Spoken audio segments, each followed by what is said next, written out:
Welcome to Around the Weird. Here's your host, the museum curator of the strange and unusual, Mr. Nothing. Thank you, Mysterious Voice, and welcome back to Around the Weird, a booktube channel where I talk about all the unusual and out of the ordinary literature that I found in my travels. It is Short Story Tuesday, and it is also October, so I wanted to continue with my exploration of spooky short stories, and I am doing so in Junjitober, where I talk about Junji Ito short stories throughout this month. And so today I wanted to talk about a short story that is about mysterious tunnels and ghosts. I am referring to The Strange Tale of the Tunnel by Junji Ito, of course, which comes from his short story collection Tombs, which was published in 2023. I've talked about Junji Ito the past couple of weeks, so again, I don't need to go into that great of detail.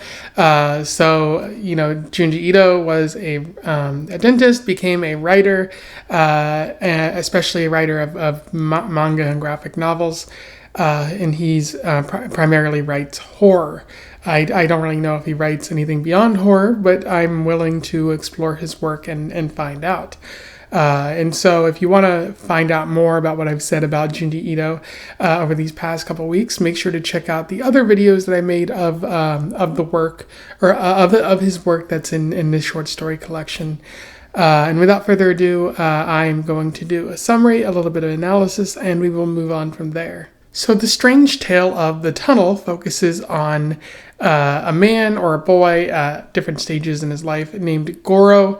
He is visiting his hometown for the first time in years after something terrible has happened to him. And as the story progresses, he begins recounting his past. And Goro notes that there was a specific tunnel in his hometown where bad things seemed to happen. He watched his mother die in the tunnel after she was hit by a train. She seemed to be drawn towards the tunnel, and nobody could quite figure out why she walked into there. And a short while later, some of his friends challenge the other friends and Goro to go into the tunnel to explore it.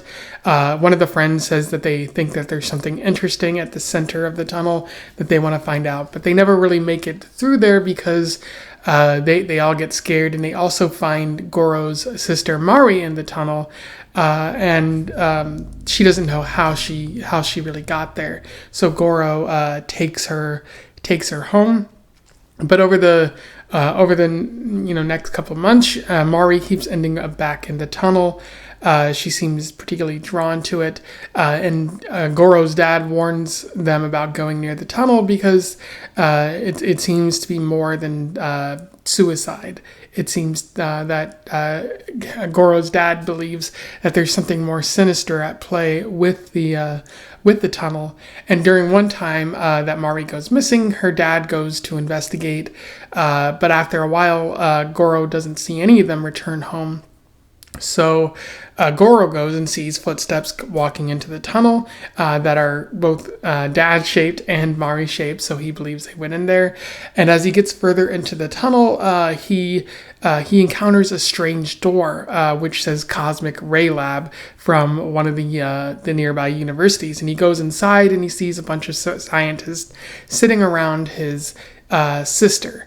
And the scientists are like, "Oh, this must be your sister. Let's get you out of here." They note that they're investigating cosmic rays and that the tunnel is producing some unusual aberrations in the data that they can't quite explain. And they even go to the other side of the tunnel, beyond the other side of the sort of lab, and they don't manage to find Goro's dad at all. And it seems like he's gone missing permanently. As the months go by, they're looking for Goro's dad, presumably, but Mari finds her way to the tunnel over and over, and the scientists call and get Goro to come and pick her up. And finally, a family member says that they're going to pick up Goro and his sister in order to raise them in Tokyo.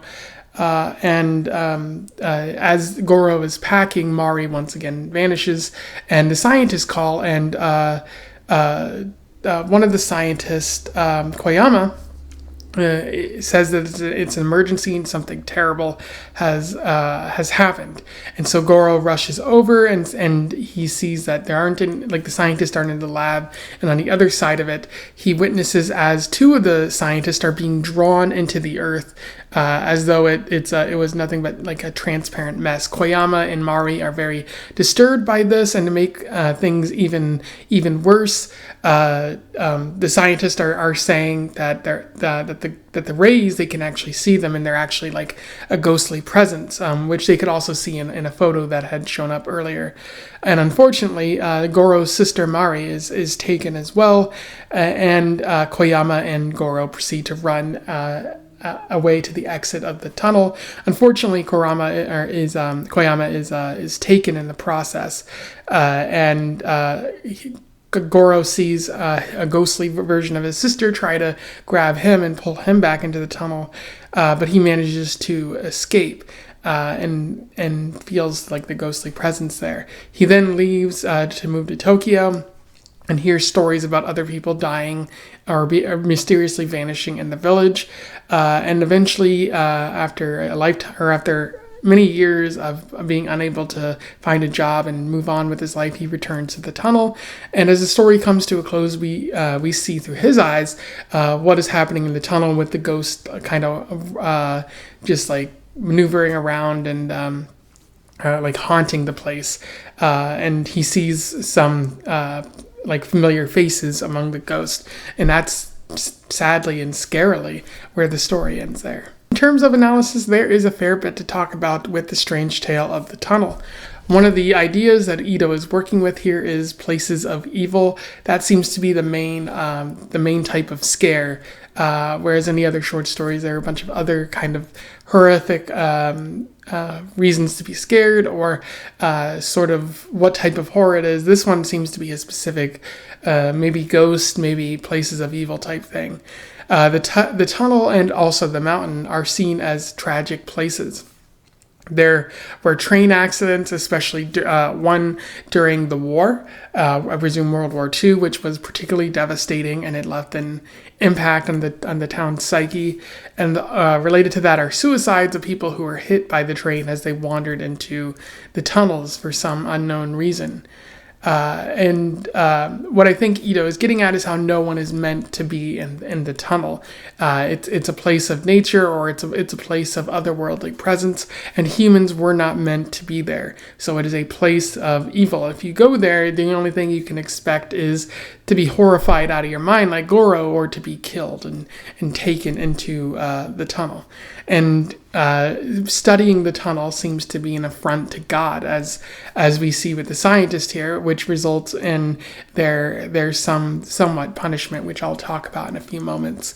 But I think Ito does a good job of showing how this place is a horrifying sort of supernatural evil kind of area. But Ito is also trying to talk about the process of trying to explain the supernatural, of trying to ascribe meaning, or trying to figure out what the supernatural means or how it's happening.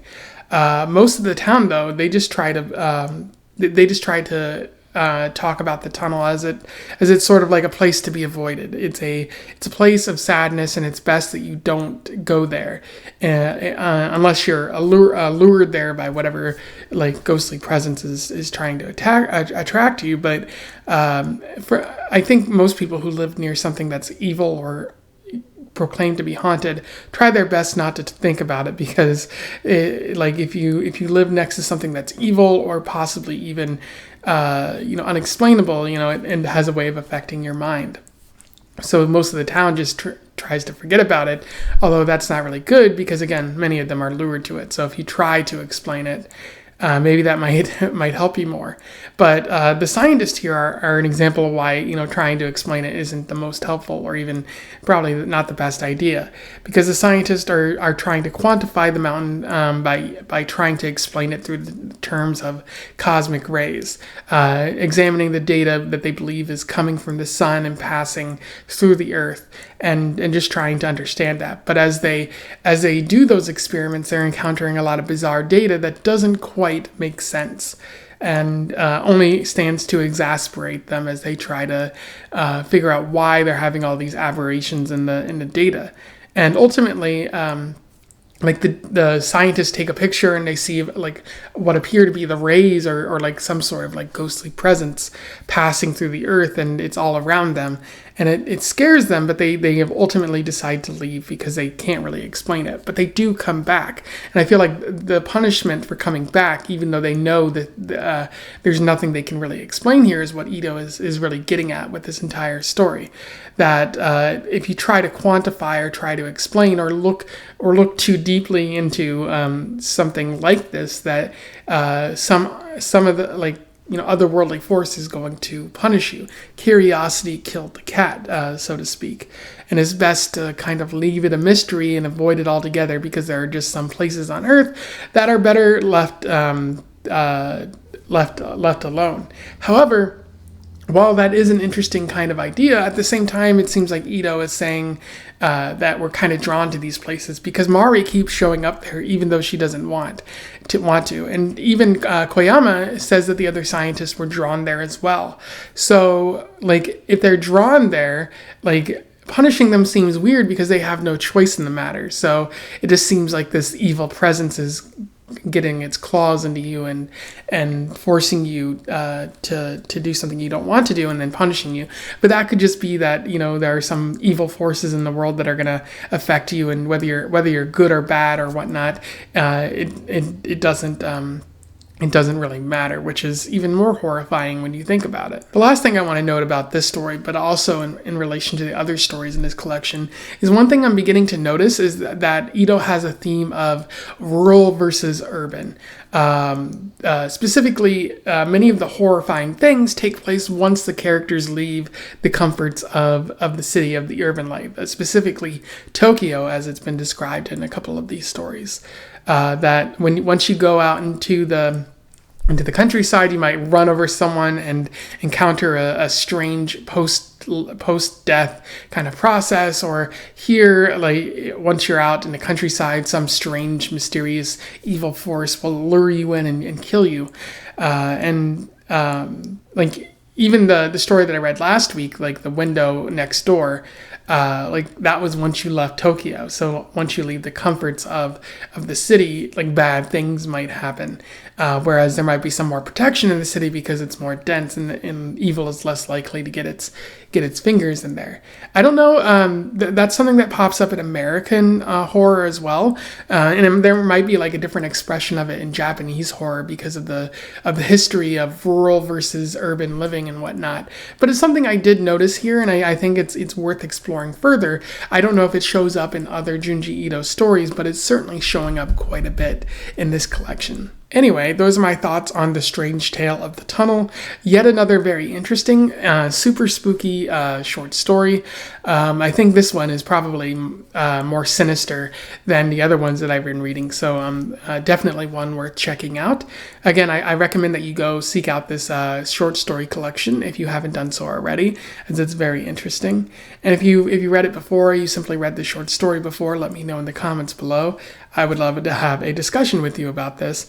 Otherwise, don't forget to like, share, and subscribe so that more people can find out about this short story or this collection or this author if they don't already know.